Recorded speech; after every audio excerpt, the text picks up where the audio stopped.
That's just something I'm saying at the end. Thank you, and remember that at every moment at least 4% of the audience is watching you. See, you've blown it. I blame you. That really would have freaked me out. Exactly. See, because I would have had that, and that's why I never ever give my subject. The funny thing is, I always tell people when I'm directing shows, that's what it's a thing I use, that I tell them.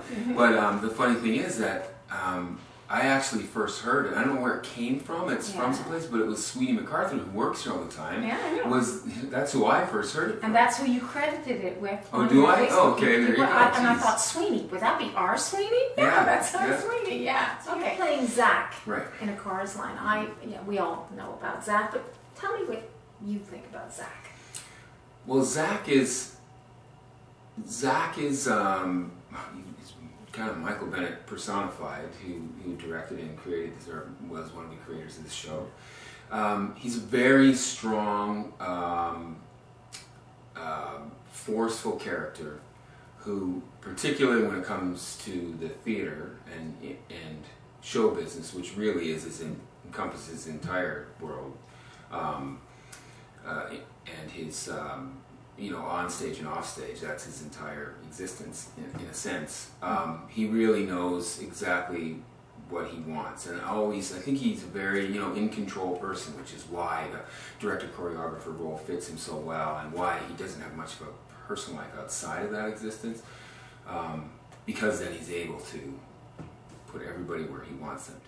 And it's interesting to hear you describe him, because when you read about the character, you read that he's acerbic and he's controlling, and yet you've given him a very positive light, which makes me wonder about the way you're going to portray him.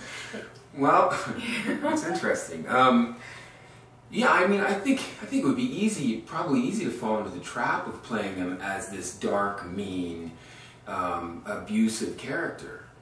But then you wouldn't like him very much, and he really is, one of he drives the show. I mean, there are everybody's a lead character for at least a moment in the show, but his relationship with Cassie is kind of the center of what it's built around.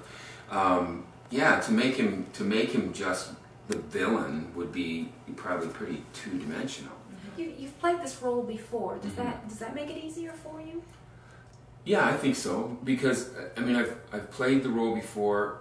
And of course, I've had time to think about the role. And then since playing the role, I've become a director, choreographer. So I've lived the role in a sense, And then a lot of times in shows, I kind of relate something from the script. It's like, oh yeah, maybe he meant this, Will you play it differently? Probably not a lot differently. There might be a little more of what you mentioned, a little more positive. A little more attention to that, the idea of the audience trying to identify with him, maybe having some empathy for him. You are an accomplished actor on stage, in film, and television. What would you consider to be your big break? My big break? Well, every time I get hired, it's probably my big break.